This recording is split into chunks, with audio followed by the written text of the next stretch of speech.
all know how the Hobbit films worked out. This isn't quite as bad as the Hobbit movies are. In fact, I would still even argue that Furiosa is a good movie.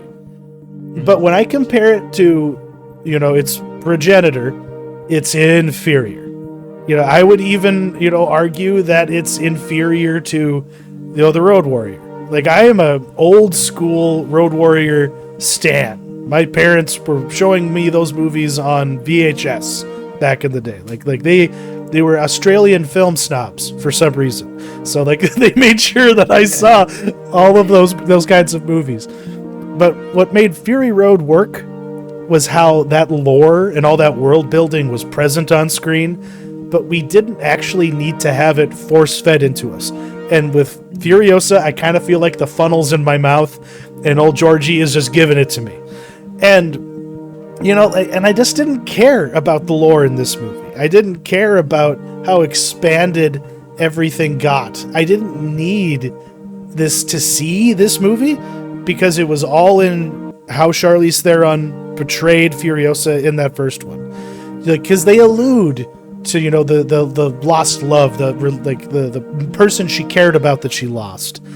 And I guess now it does have more weight, now that we know who that person actually is and what that person truly did mean to her. And of course, yeah, it's kind of neat to know the significance of why how she lost her arm and what else was lost in the process of that. But I kind of feel like this movie was just quite often, because the special effects were dodgy to me at times, but I felt the keys getting waved in front of my face.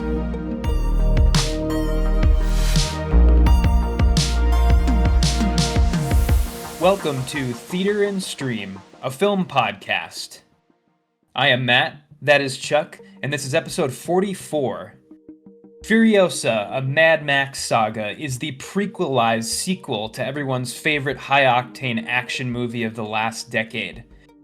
Expectations can kind of be a funny thing, though, and those who are already in the know have already discovered that Furiosa is a very different beast than Fury Road. But is it better? We'll answer that question a bit later on in the episode. First up, we've got some news out of the Cannes Film Festival. We've got a bite-sized watch list. And as always, we're going to be ending the show with the Mentionables. If you like what we're doing here on the channel, please throw us a like or subscribe, or both. And now, before I pass the reins off to Chuck, just a quick piece of housekeeping. There was no video on the channel last week. It was supposed to be a mini-sode from me, but some real-life events kind of got in the way. So look out for that mini-sode a week after this episode. And Chuck, anything else you wanted to say before we get into the meat of things? Oh, just that I need to. This is going to be a lot of compliment sandwiches getting handed out today. We're going to have some necessary criticisms to make about everything that we're, I guess, talking about in the watch list and so on. And then we're going to, kind of get into some stuff that was so relevant that people forgot about the war in Gaza and Israel for a little bit, and we're entirely focused on a little thing called beef, but we'll leave that for the mentionable. The big thing that's been going on since it's May, of course, is that we had the Cannes Film Festival going on, I guess the last couple weeks or so. And Matt, what do you have to report from your remote coverage of the festival this year? Yeah, as always, at Cannes Film Festival, your success is measured by how long your standing ovation was, how much applause you got, and for how long. And also, there's sort of like subcategories to it too, where it's like, could the applause be described as rapturous or polite? And so, there's all these weird, judging. And as far as that goes, it seems like the favorite this year out of Cannes is a little movie called Emilia Perez that was really on, nobody's radar before the film festival. As of right now, the top prize hasn't been given away. I think it's literally probably going to be given away as we record this.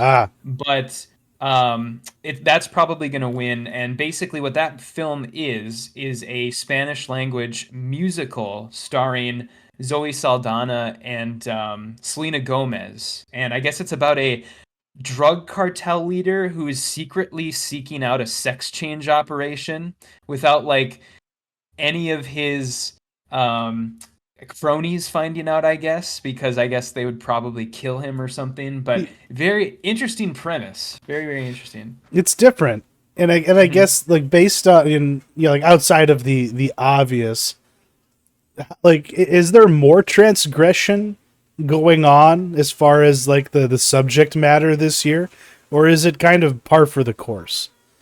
Because like I see you Just high, overall. yeah, I see you highlighted like the substance as maybe one example of that, but Yeah. yeah, Yeah, The Substance is sort of this year's gross out movie because it seems like we always have to have, one of those every year, and it's been described as like Showgirls mixed with Dr. Jekyll and Mr. Hyde. And yeah, I think there is like, to me, when I look at this list of movies, the biggest movies that were at Cannes this year, it seems a lot more interesting to me than especially last year. Oh my God, last year was for sort of boring except for the Titan. I think that was last year, wasn't it? two Or maybe that years was even ago. 2 years It ago. was two Okay, years 2 years ago. ago. So but yeah, I mean, this year seems more all encompassing because you have your sort of obligatory like blockbuster movies like Furiosa premiered at Cannes,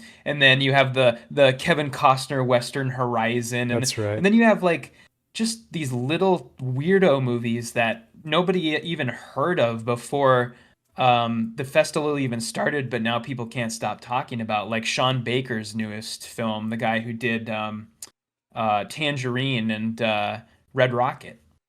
And that's about a stripper and the son of a Russian oligarch who get married in Vegas. That's Yeah. there's definitely a lot of tension and comedy that could be mined from that, and that's Totally. kind of his forte. There also Hmm. was another entry in the Nicolas Cage Renaissance that I have heard some things about before the festival, called The Surfer. The still image they've released, he looks like kind of in line with how he has appeared in movies like Pig.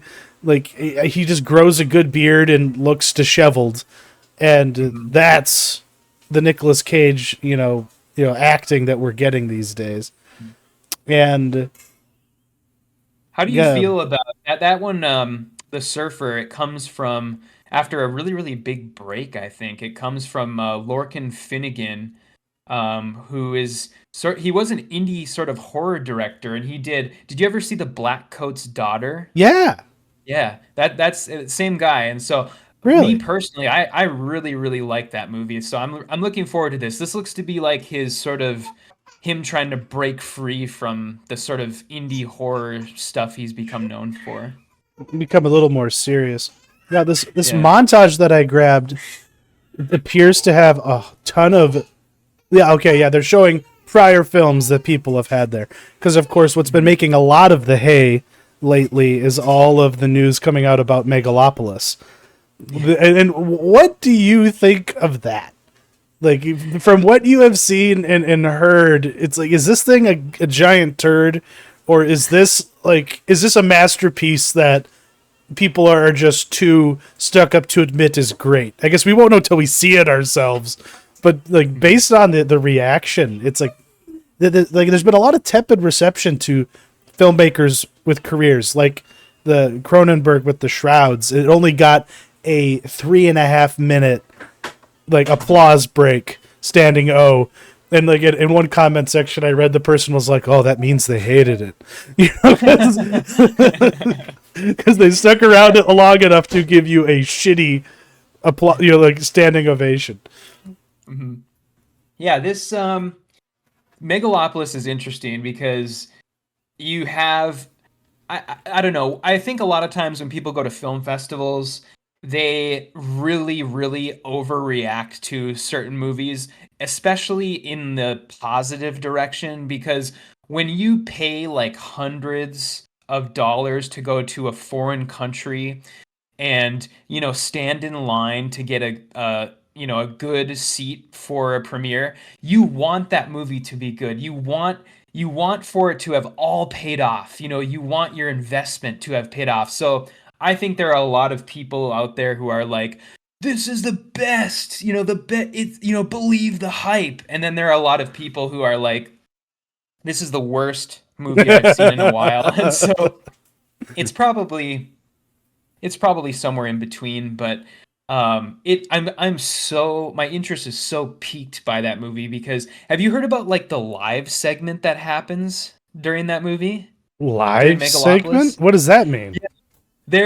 So during that movie, there is a part, I guess, in the film where people talk over like a loudspeaker in like the city that they're in. And I guess during those parts in the film, they actually had somebody get up on the stage and speak into a microphone, like a live person, and like make the announcements that are in the movie. And so people were like, okay, like how is he going to adapt this to Yeah, like an actual cinema? You can't just have a person on stage at every screening, getting up on stage and talking into a microphone. And so that'd be I'm guessing that, thousands of actors having work all over the yeah. country if you did that. Yeah, that is that's a gimmick for the festival. Then I take it. Oh yeah, most Yeah. assuredly. Yeah, I'm sure that they probably just put in, they took out the audio probably and they're just gonna put it back in. But yeah, I mean, who knows at this point though if we're ever even gonna see it because as of right now, one of the things that Coppola was really banking on for Cannes was being able to find a distributor, and he found one for the rest of the world, but he did not find a US distributor. So So is this guy getting blacklisted? Like, why is no one in fucking Hollywood playing ball? They will greenlight shit like Garfield, but they yeah. won't. They won't like give this guy a few theaters around the country to get this thing out. Like, what the fuck? It's fucking Francis Ford Coppola. What's wrong with the people? Yeah, I have no idea. I mean, it's very strange because yeah, he has worldwide distribution, and then I guess he already also got a commitment from IMAX, like the company IMAX, to screen the movie on like IMAX screens, across the US, but Hmm. you can't do that unless you have a distributor. So it's like, I don't know, they're kind of promising something that they have no control over, and so I guess we'll see what happens. It's Oh my god, yeah, that's infuriating. Because yeah, yeah. the man sold off his wine empire for this. Like Hmm. you, Yeah. like all of it. Like, cause I've had Francis Ford Coppola's wine. I bought it at like a penny bottle sale at Oh Happy yeah. Harry's, like a long time ago, and it was wine. And Fun. apparently, I contributed to this. I helped make this movie possible. So I feel some skin in the game, and hopefully Mhm. that happens. The other movie that really has my interest, though, is the Yeah. the latest from the Holy Spider director Ali Abbasi, the Yeah, the the the, Trump the movie. Trump movie, Yeah. because it looks like because what it's kind of about, if you know Trump lore, if you know Republican skullduggery lore, this is also kind of a movie about Roy Cohn. Yes. Yeah, like Hmm. if you have seen Angels in America, you know a little bit about this guy, which is that he was a closeted Republican homosexual who died of AIDS. But the other aspect of it, and this also ties into Epstein, believe it or not, is that Cohn operated a blackmail ring to Mm. corrupt people, and a lot of the real tinfoil hatters think that Trump was also kind of looped into that in some way, and Sure. Hmm. and so that's interesting to me that it's going to be exploring that kind of stuff. I know everyone is mostly talking about the the rape scene that apparently is in it, but I'm curious to see what a director like that does with, I guess, what is functionally like one of the biggest boogeymen of the 21st century, which is Orange Man Bad. But Well, yeah. I love that, people are saying, I mean, Abbasi, he hasn't been making movies for long, but the movies and the shows, he did a couple episodes of The Last of Us, Oh and yeah.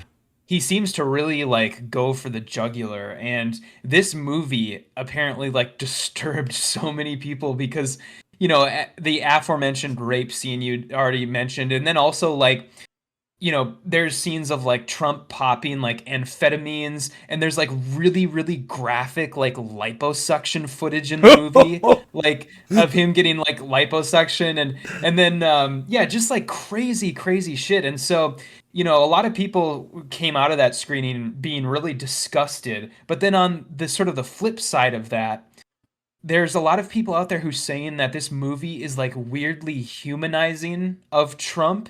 And Yeah. so there are people out there who I'm sure like came out of this screen because I mean, make no mistake. I mean, a lot of the film critics at fucking Film Festival are probably liberal. And so I feel as if there were a lot of people walking out of that screening with like weird sort of icky feelings that they're like, oh, is this guy actually like, do I have a soft spot for this guy, type of feelings. And so that's very interesting to me. Well, secretly, that is true. Like we at this point, and this is just a broad comment on the society and the world. Even if you hate the guy, you need him. Like you have kind of grown fond of him as a cultural antagonist. So it'll be very interesting to kind of see that play out. Was there anything else that you kind of caught your eye? I guess really the only other thing, I mean, I'm really looking forward to Oh Canada, Paul Schrader's new film. He just had a really good write up on Variety, a really, really good article about him, and he calls this movie his death film, basically, Hmm. because I think he sort of realizes that this he's at the end of his life, and he just had this piece in Variety that talked about the weird like super, super high end nursing home that he lives in New York. I don't know if you've heard about that at No, all, I but haven't. yeah, he lives in like a nursing home for like millionaires in New York. That's like right off of Central Park, and I didn't know about it either, but it sounds really funny because it's just a bunch of millionaire like geriatrics and so yeah, go read that. That's on Variety. But the last thing that I guess I wanted to touch on, and this is something that you had added to our doc, and it's something that I also noticed, and it's that Cannes Film Festival is losing, I think, a little bit of its teeth in that people don't like boo anymore. Yeah.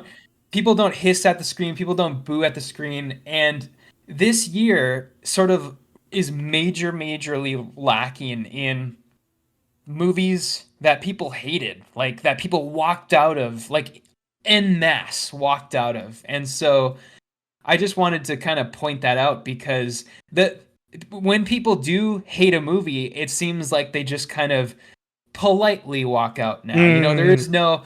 There is no making a scene out of it. There is no like huffing and puffing on your way out. So I don't know, I think it's kind of losing a bit of its luster. Because like I just think of this moment from like relatively recent can history, and I Mhm. guess this applies to a lot of what have been kind of like acclaimed films that have like won it or been mostly well received. Like when Pulp Fiction won the Palme d'Or, some French lady literally just like stood up and started swearing and Yeah. bawling everyone out, and Tarantino had to like improvise and put her in her place a little bit. But it's like there used to be, yeah, like the people used to like take offense, whenever the like groupthink would come together on the jury and support something more than what I guess people in the know felt deserved it more.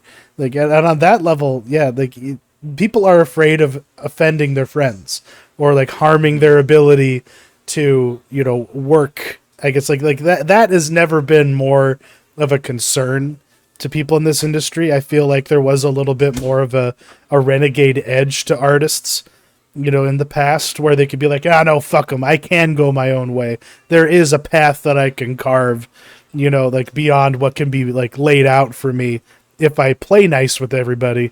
And instead now it's like there's why put in that effort, there are no other roads for you to go on. Like the worn path is the only one left. So yeah, you can, like maybe be honest about it at cocktail hour afterwards, but you don't want it to be public. I think people are a lot more like, I guess, aware and conscious of like the public nature of this festival and not wanting to rock the boat too much.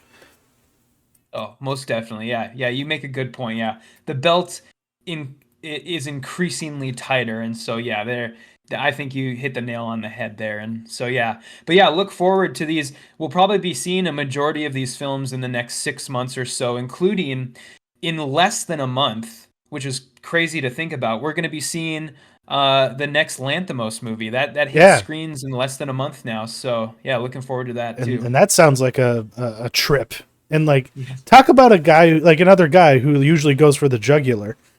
I'm curious to see where what that's like. But let's transition into the watch list here. We got a second season of Interview with a Vampire on AMC. It is the interviewer hasn't been killed yet.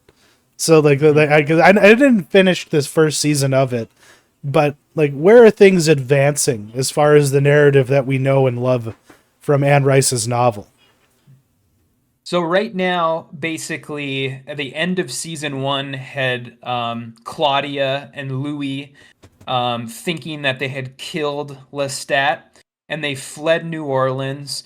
And now the opening of season two basically has them in Europe, in World War II Europe, and they're in Romania looking for old world vampires. They're looking Okay. for, and so I really, really like where this is going. I don't need to spend a ton of time on this because I've already, I think, gushed enough about season one back when that was on. But I just wanted to put this on here to say, this show continues to strike such a good balance between being like trashy, but not so much that you don't care about the characters or the drama. Like it really, really strikes that balance well because this show could have easily become the next like AMC's Walking Dead or like Oh. Fear, Fear the Walking Dead or any other number of shitty shows that AMC produces. And but then on the flip side, it could have been like overly stuffy. I think that can tend to happen with stuff about vampires. It can just be overly stuffy and but yeah, this show strikes such a good balance, and they had to deal with a pretty major recast in the second season Mm. because the actress who played Claudia quit, and the actress that they got to replace her, I think her name is Delaney Haynes, is just as good because the girl who played her in the first season was really, really good in the role. And yeah, they did a good job at recasting that. So yeah, I'm really looking forward to where they're going with it. They also just introduced Armand. Do you know Hmm. Armand? Yeah, Yeah. and so I'm not, I haven't read the books, the Anne Rice books, so I have no idea how well this functions as like a adaptation. But from what I understand, Armand is like a pretty big deal, and so yeah, really, really want to see where this is gonna go. My frame of reference is mostly from the '90s film with Brad Pitt and Tom Cruise and Mhm. Antonio Banderas. Yeah. So but I love. Is that Peter Bogosian? Is that his name? The guy Eric, Eric Bogosian. I just yeah, like that guy. I like him whenever he pops up in something. And yeah, he's awesome as the interviewer. He is, yeah, he's bringing that same sort of like smartassery that his character in Succession brought. Basically, mhm. I mean, he's pretty much playing that guy, but as a journalist, basically. So he might be a little typed, but yeah, I'm gonna have to like I accidentally like let an AMC Plus subscription extend. So like I think I Mhm. still have it this month. I probably should hop on board of this while I still have that. Oh yeah, Okay. definitely, and yeah, it's short seasons too, so it's very manageable. And speaking of manageable, if you want some bite-sized sitcom, satiation, Shane Gillis finally got his show Tires, out, which of course began as a YouTube skit, and this is mostly, I think, entirely actually written and directed by McKeever from Gillian Keeves, and and with writing also done by Shane Gillis and Steve Gerben, who's functionally the lead of this. And if you don't know, the premise is these guys run or are working at Steve Gerben's character's father's, like a franchise in his chain of tire shops called Valley Forge, like Auto and Tire or something. And this has shades of Clerks in it. It also reminds you of I guess like it's not quite as like out there as Broken Lizard, but it's as irreverent. And all of the usual suspects show up. Of course, Stavros Halkias is there. Got Schultz. What's his Andrew Schultz. He makes an appearance as a horribly stereotyped Italian that they literally call the WAP. Those two characters are just called the WAPs. They don't have names. It's just like WAP 1 and WAP 2. But it's very slight. The episodes are only 20 minutes long. Everything is degenerate and and of course everything that they try and do to muster up business fails spectacularly. But it has an ending that it at least sets the stage for something better for the characters, because before the show even was on the site, they had greenlit the second season, and that's mostly because Netflix didn't pay to make this. Shane Gillis self-funded it entirely, and they kept it very, very cheap. But this isn't high art. Let's just be. I don't watch many modern sitcoms, so I don't know how how this compares. But you can just tell that this is homespun. All the usual suspects from their podcast collective show up. I can't remember his fucking name. The Shaman, the guy from Matt and Shane's Secret Podcast. He shows up as a bike cop literally for one scene. And then that's it. But there's a lot of those bit characters from all the different people who come in to buy tires, and it does get kind of shocking, in a way. And I reference Clerks because there's literally an episode where a character has been dead the whole episode and no one realizes it. You know what I mean? So but it's not as twee as Kevin Smith. It's definitely more of the Shane Gillis, flavor. So if you were into his SNL appearance and you have been, excited by his other, skit work or his comedy, you'll probably enjoy this. But don't expect good acting. You will laugh, but for the most part, this is middle of the road. And that's just fine by me. It's only 6 episodes long, and it was an easy swallow. So is this his first narrative thing that he's done? I mean, he's done sketch stuff, but is this the first thing with an actual? I guess I don't know how much of a story this actually has, but is this the first thing he's done with a story? It barely has a story. It's basically just Steve Gerben's character Will, stresses about trying to drum up business. Shane Gillis plays a character named Shane, who is his cousin, and literally just wants to just hang out and have a good time. He doesn't give a fuck about making money necessarily, making sales. And it's just about how all the people who work with him mess up his plans, how he messes up his plans. Because at the beginning of the show, you find it's him trying to leave a voicemail to his dad explaining why he accidentally bought an entire semi-trailer's worth of tires. He hit the wrong button on the order sheet. So now he has so much tires that they're just piling up in every office and every room. And that eventually does pay off. They eventually find a way to make it all work, but you can really tell that this did not have a traditional writer's room. You really tell that this is just the guys who did it and have always had fun working together, doing something together. There just was a lot of notes that this definitely could have gotten, and it did not get because of how it was made, and how cheaply and how in command they were of what they were going to do. Mm-hmm. Yeah. So it's basically it's a vehicle for the jokes, basically. Oh, the story, yeah. Everything. Yeah. No, it's paper thin.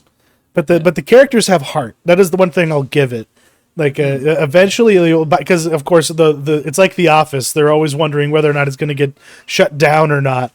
And like Stavros' character goes from being like a complete like disgusting asshole till eventually you're just like you can just tell like there's actually some soul in his performance that I didn't expect. I didn't think that guy was capable of that.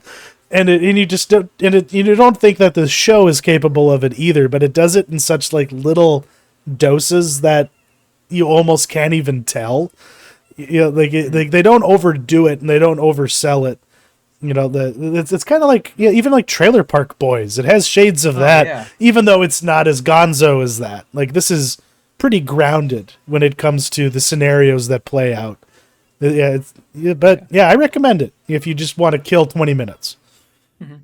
Oh, and now it's time for the compliment sandwich, Matt. It's time for the compliment sandwich because it's time to talk about Furiosa. And I have to be, kind of real here because it's all about expectations. And back in 2014 or 2015, whenever it was when Fury Road came out, I remember seeing the trailer out of Comic-Con that year and just going like, what? Yeah. What the fuck? Who wants this? Why are we getting another fucking Mad Max movie? This is not something anyone should want. Why are you doing this, George Miller, you hack? But then you see the movie, and you actually get the full experience of it, and the novelty of that movie was how it didn't give a shit about the previous movies, and it forged its own path in that headlong, charging race through that desert. And it was just one big long chase movie. There was nothing that made it drag. It was edited to perfection. It was impeccably put together, and I have no complaints about that movie. But even back then, as we have learned, George Miller basically also wanted to make the movie that we are talking about today when he was making Fury Road. And naturally, he figured out that he had bit off more than he could chew. So he very pragmatically cut that off and just said, no, let's just do Fury Road. And then we'll do Furiosa's story another time. And then he got into some kind of legal battle over, theatrical, like royalties with Warner Brothers, much like another filmmaker who this comparison holds further, named Peter Jackson, who famously, basically was walked away from Warner Brothers for like 20 years or so, or whatever it was, over that little fight that he had.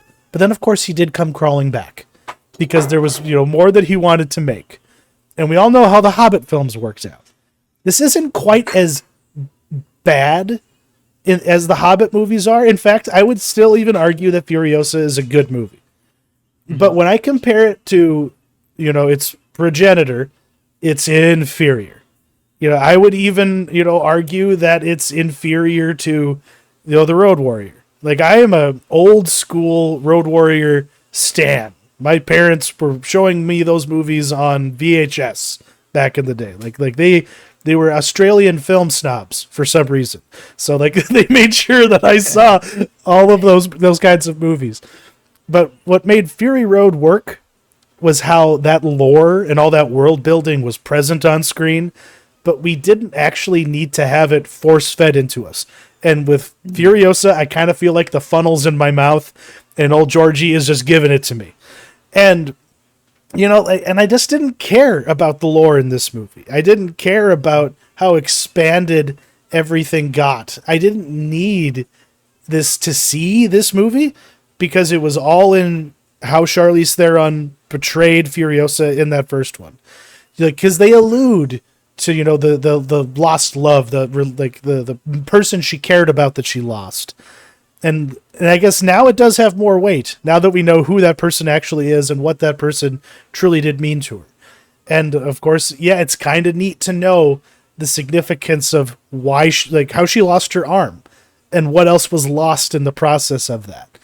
But I kind of feel like this movie was just quite often, because the special effects were dodgy to me at times, but I felt the keys getting waved in front of my face. Especially, when it's like, oh, there's a certain person you might know with a car you might recognize. Like it's cool that they allude to that, but like, what does that actually add to it? So that's kind of where I'm at with it. Okay. This is a movie that, yet again, another Mad Max movie I didn't ask for, did not need, but in this instance, I didn't walk away from it feeling like my life had changed forever, which is what happened the last time. But I guess, like, what did you get out of it? Yeah, I'm on a similar wavelength to you.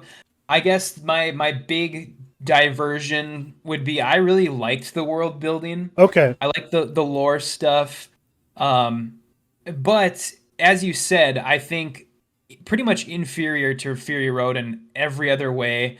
It's so much looser and uneven, and so much so that I almost feel like I need to talk about the movie on like a scene by scene basis because the quality vacillates so like much scene by scene. It's like, oh, I really like this scene. And then the next scene, it's like, oh my God, this is dragging on for so long. And then it's like, oh, this scene was awesome. And then the next scene's like, oh my God, like why is he focusing so much on Chris Hemsworth's stupid like speech I didn't even get to and him. Yeah, yeah. but And so I think somewhere in this, 2.5 hour movie, there is a better 2 hour cut. But it's just so overindulgent. And yeah, I guess the best place to start with that is with Dementis, because I think Hemsworth is himself, the actual performance he's giving is fine, I guess, but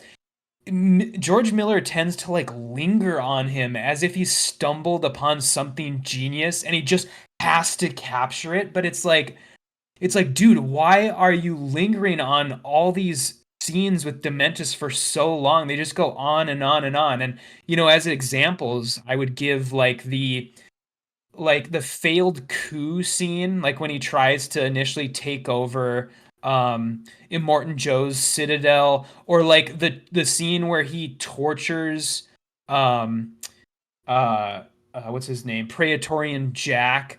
And even his death scene, it's like, what are we doing? Like, why is he just kneeling in the dirt, just blabbing on and on and on, and just yeah, it just I think that he was the worst part of this movie by far. well, and that's because I guess Miller is. He does it with Furiosa. She's got like what, like 30 fucking lines in this whole movie or something like that. Like Yeah. she holds true to like the mostly silent protagonist, archetype that we have in these movies. But the same should be true of the villains as well, because we are not tuning in for monologues and soliloquies from degenerate bogans in the apocalypse. Like, yeah, like they could have a speech or two, but it just got it just got way too extravagant and way too pretentious.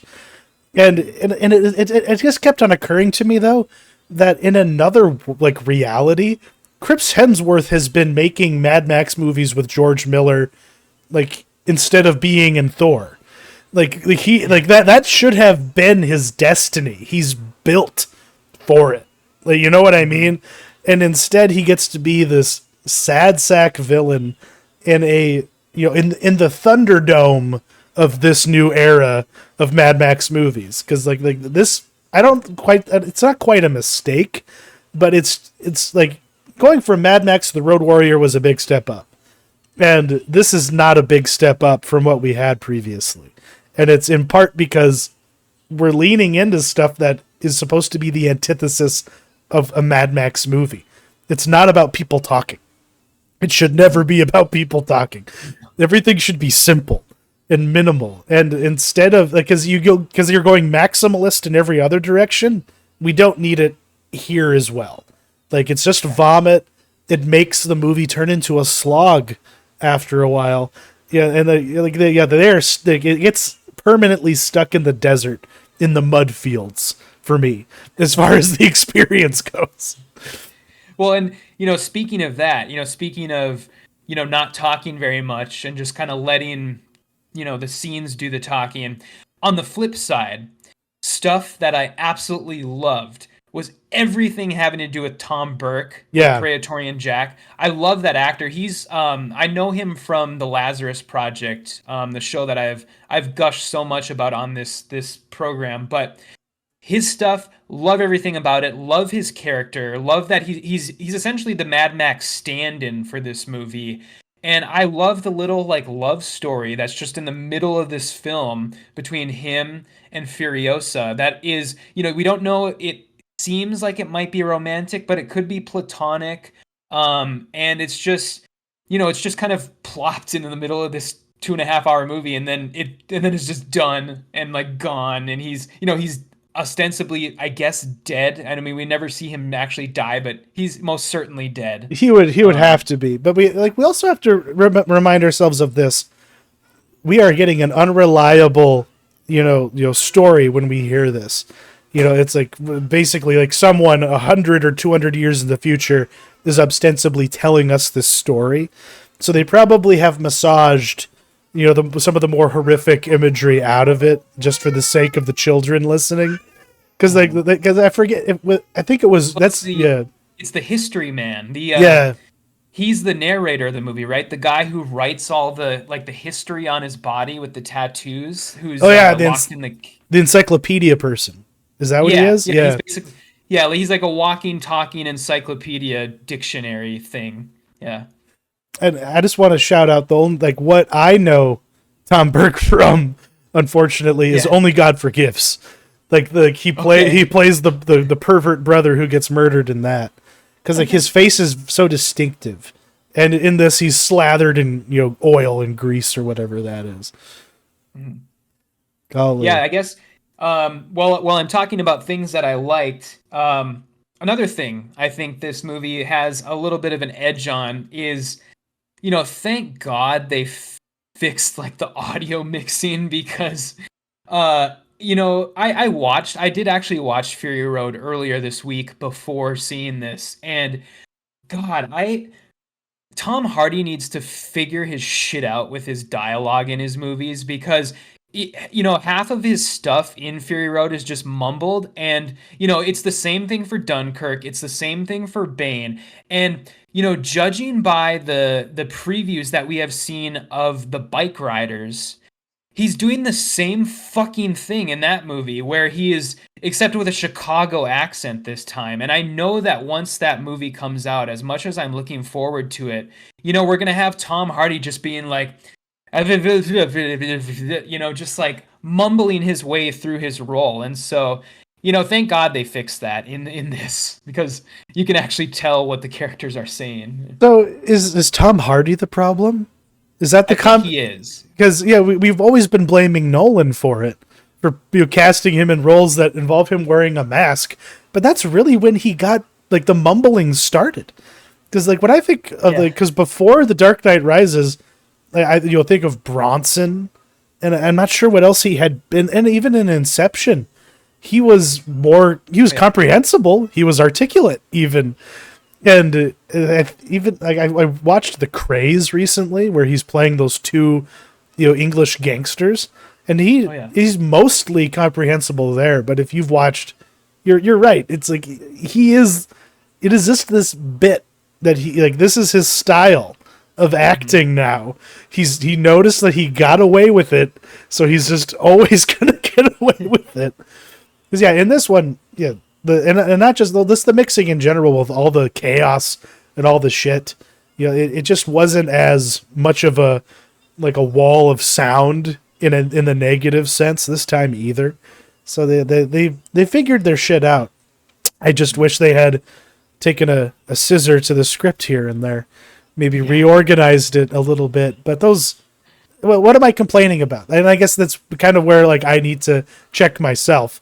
Because I would much rather have this over, anything else in the summer movie season, with the exception of Deadpool and Wolverine.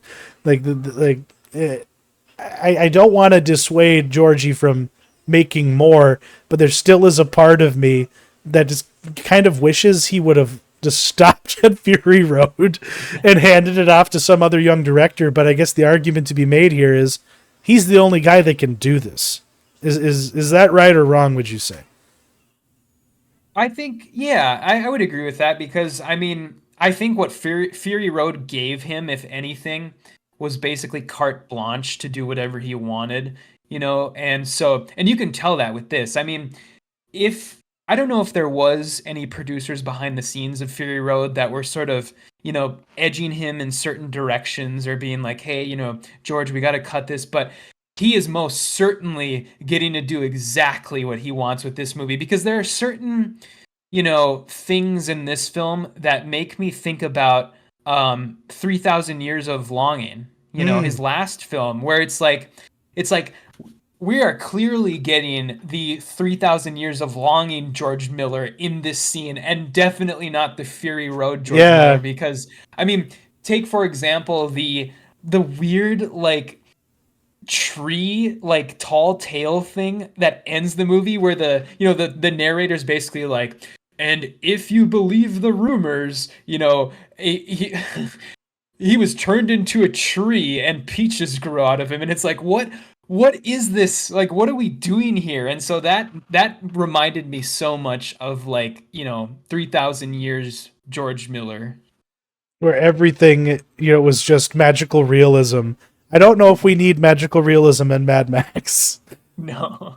I I Oh, didn't I yeah, didn't go ahead. catch this because I haven't actually beaten the game yet, and I guess I had forgotten about it. But Yes. so, are you telling me that game is canon to the Mad Max Fury Road era of the franchise?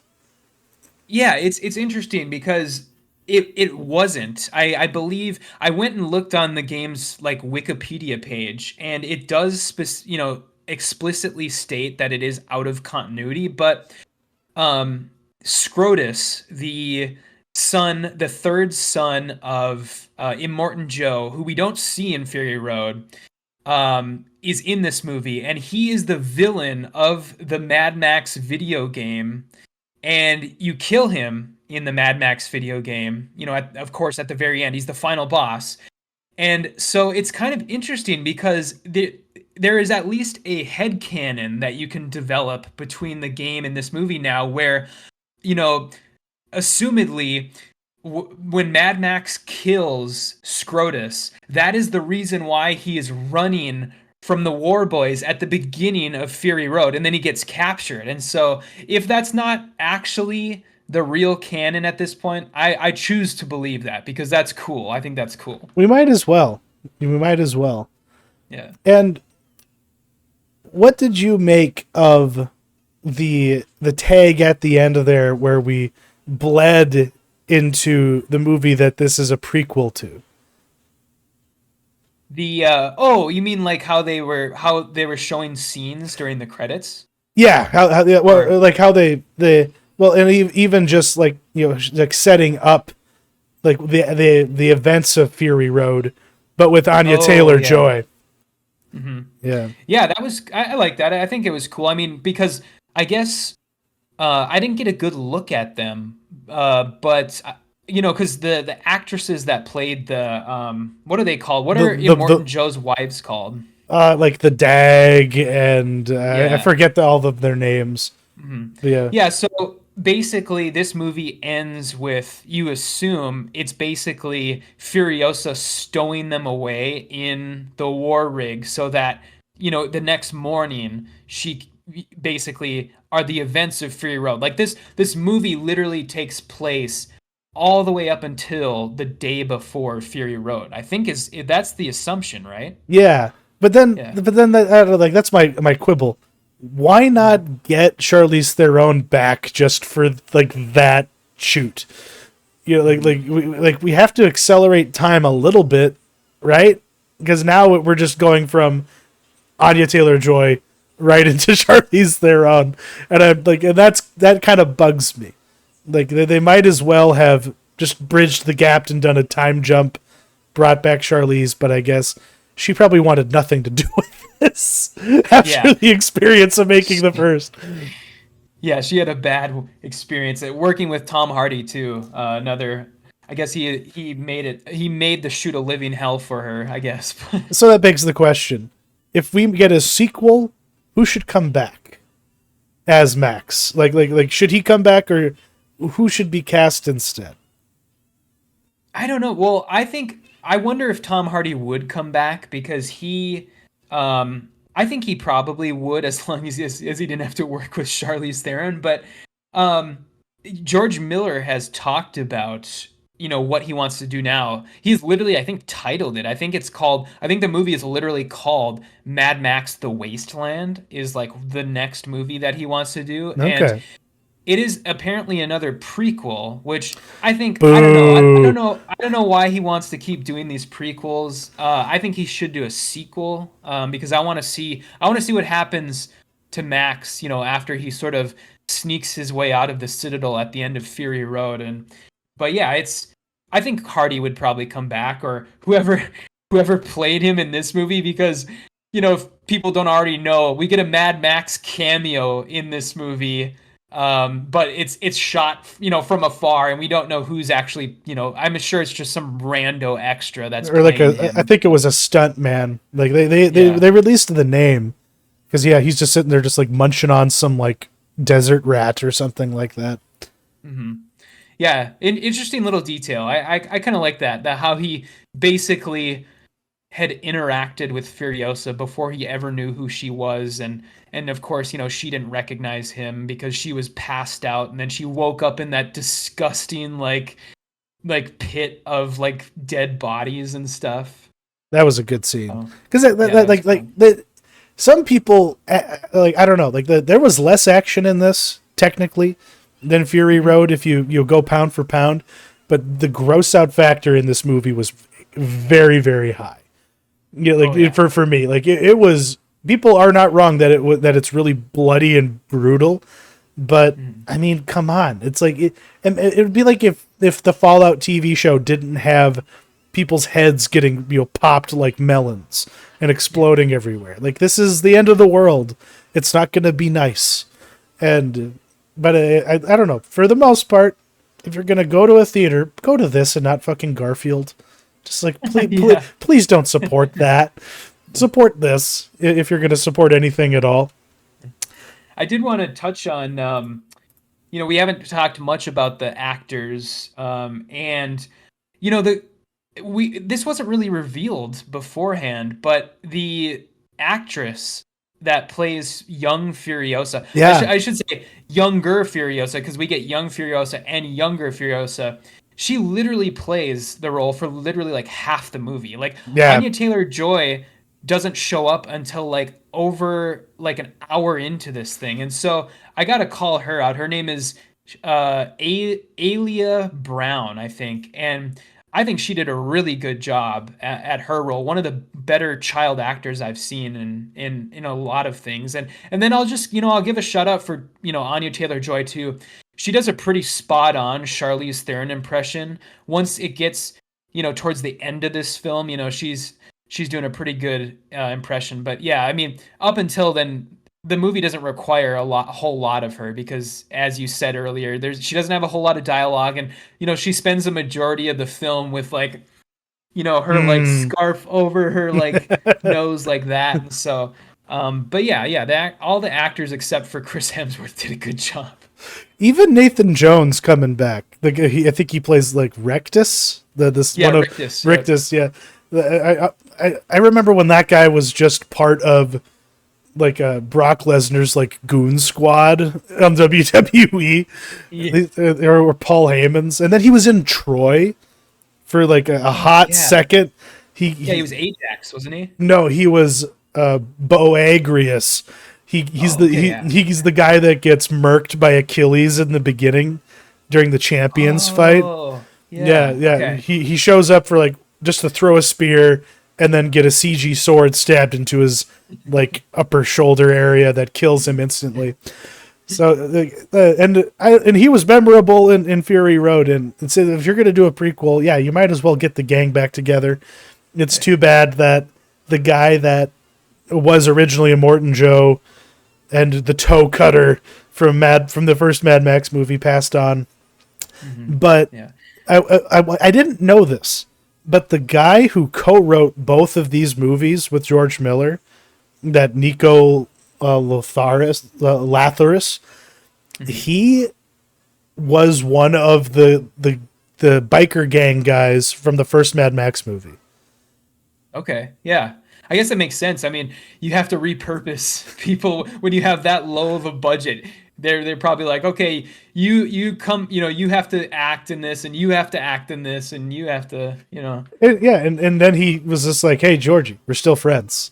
Like, help yeah. me." I don't think he wrote a movie before Fury Road, and he helped him write that one. Oh, So interesting. so that they Okay. I didn't realize that until researching about this.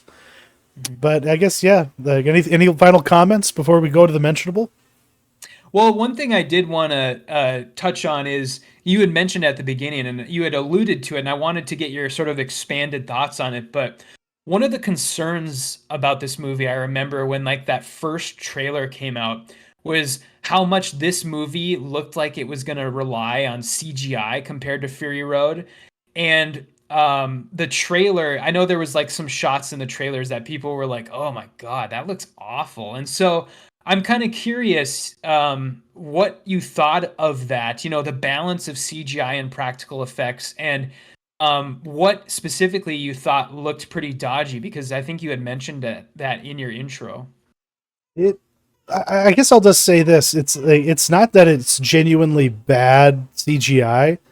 It's just that it's just a lot more apparent because they were really Yeah. good at covering up the blend that was going on with Fury Road. I think a lot of people give Fury Road more credit than it maybe deserves because of all the actual, CGI that is actually going on in those movies or that movie, I mean. But in this one, it's just a little more obvious at times. Anytime Quaden Bales was on screen and they did the ramp up, it Mhm. just like anytime like the speed ramping was going on, it would just make the real and the fake stand in stark contrast to each other. It just Yeah. didn't quite have the effect I think they were looking for or like hoping for. And did you know who I'm talking about when I say Quaden Bales? He's Yeah. he's the little war boy. Like for some reason, like his inclusion was almost like a uncanny valley for the effects, even though I knew he was a real person. He just like it just made all the other stuff stand in stark relief for some reason. Yeah, I'll tell you where I really noticed it. It was where anytime anybody in this movie was on a motorcycle and then they crashed or they Yeah, blew up, the rag dolls were really really noticeably CG when like their body would fly off and then skip a couple of times on the ground. The ragdoll physics were like, oh man, this looks like a video game or something. So that's kind of where I noticed it, but no, that's a good otherwise, that's a good observation, and it mhm. makes one wonder. Were they like actually almost killing stuntmen in Fury Road? I Because think they were. Yeah. and then maybe they were like, okay, we need to rein this in a little bit before someone bites the dust literally. Yeah. But yeah, go see it. I mean, Yeah, I don't want to sound too down on the movie. I guess neither sort do of, I. Yeah, yeah. yeah. My final word, my sort of personal final word on it is definitely well worth seeing. I mean, for certain. And so probably better than anything else you're going to see this summer, honestly, still. And especially if you're a fan of Fury Road. I honestly wonder if I want the opinion of somebody who sees this movie first and then Mm. sees Fury Road, because that would be really interesting. But yes, definitely worth seeing. If only you could have a neuralizer and you could do that to yourself, Yeah. just about Mhm. specific movie. I think that's a common trope. It's like that people wish they could forget the movies they love so they could live them out, correctly. But what do you got for us in the mentionables? Some Yeah. interactive cinema?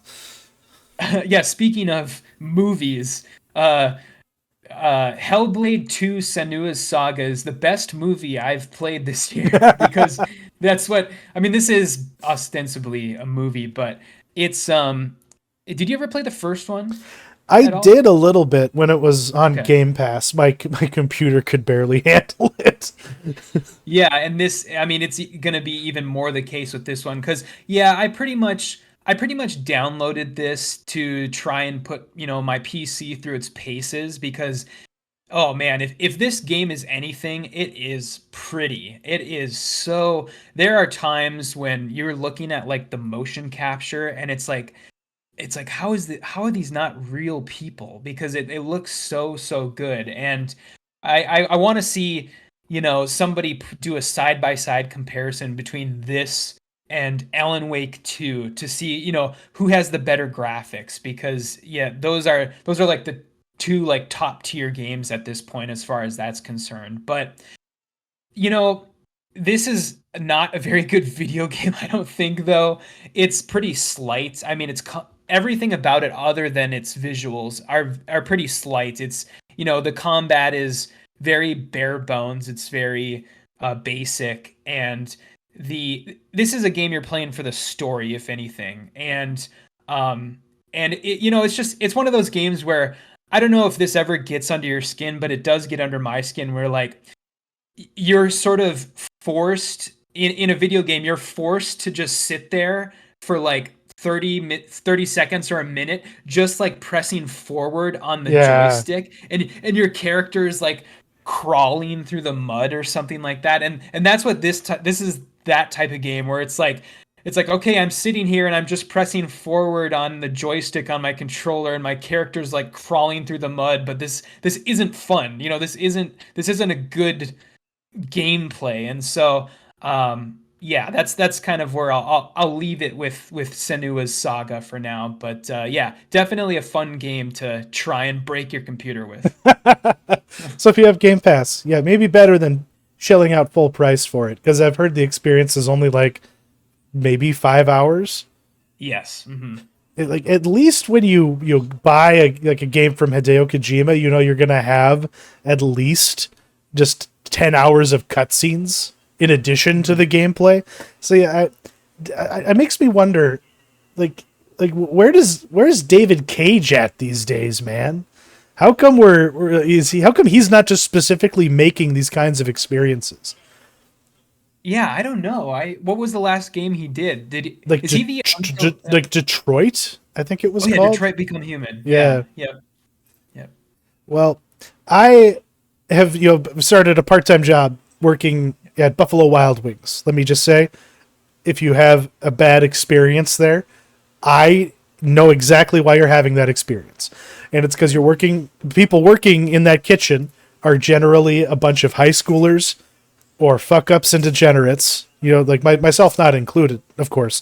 But because I was working with a bunch of high schoolers for the last month or so, I got a firsthand like weekend experience every weekend where I got to take in the Kendrick Lamar Drake beef war of 2024. And so I've heard all the songs. I know all the lore. I know how stupid it is.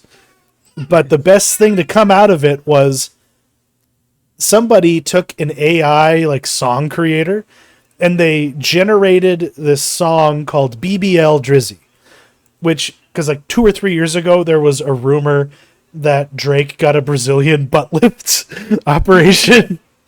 Believe it if you want to or not, but it came up during, like, Rick Ross brought it up during because Drake definitely has had like etching done for his six pack so he could have abs.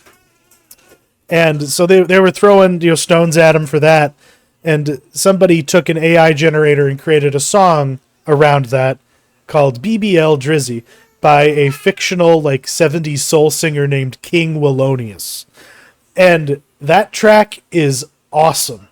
I just kind of like, it's in my head when I'm at work, when I'm changing a diaper, when I'm doing the dishes, when I'm just driving somewhere. I'm not even listening to anything, but BBL Drizzy is in my head. And at some point during the diss war, Drake went after Metro Boomin, because Metro Boomin, the producer, produced some of the diss tracks, and Drake was like, Metro, why don't you just go make some drums or some shit? Like, get the fuck out of here. You're not even a rapper. And Metro Boomin was like, okay. So he took BBL Drizzy and made it even better, arguably, because he just got his drums on there. He got like a woman to sing the lyrics instead, or just he had an AI generator involved in that. And it's just been a good time listening to BBL Drizzy and it's just such a bizarre track. It's way too short, but I just get tickled every time I think about it. Yeah, I love this. I mean, I didn't actually know about it until you put it on our doc, and yeah, it's a really good track. And I'll also give a shout out to Just Like Us. I think Yeah. Just Like Us is a really really good song, and it's hilarious that people are like dancing in clubs across the world, like literal like dance clubs to a song about Drake being a pedophile. Like, Yeah. such a wild thing to think about. And apparently the beef has been quashed because Universal Music Group has too much money invested in Drake to have that be like something that's in the zeitgeist.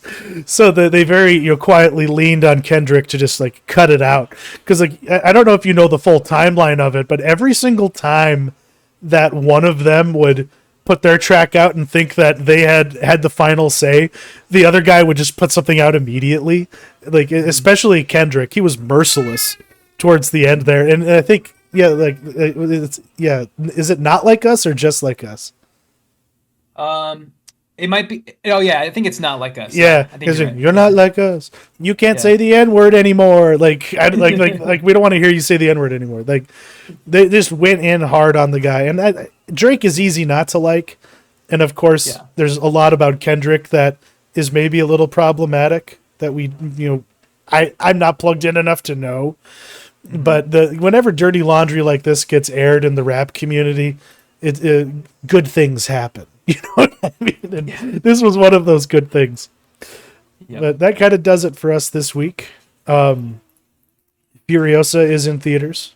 You should see it, if for no other reason than to get out of your house and sit in some air conditioning with strangers, and hopefully no one's like hitting a pen in the theater with you, or his brother screaming toddler with. I know I refrain from doing that, but it's definitely something you may have to contend with, which is why you can look forward to watching this on streaming in probably about 3 weeks. Because that's how quickly the Fall Guy wound up in there, and like with the other movie you alluded to earlier, also you had a quick turnaround to being on streaming, and that is the way of the beast these days. We'll be getting Matt's alternative summer guide. It'll be dropping on Friday, May 31st, so that you can get a heads up on some of the movies that are coming out that day, that are going to be included in there. And after that, on June 10th, we're going to be reviewing Hitman, the latest Richard Linklater movie starring Glenn Howerton. Not Glenn Howerton. What's his name? Glenn Powell. Powell. The wrong chiseled Glenn just popped into my head. But thank you, Matt, and have a good couple weeks. Yeah. See ya.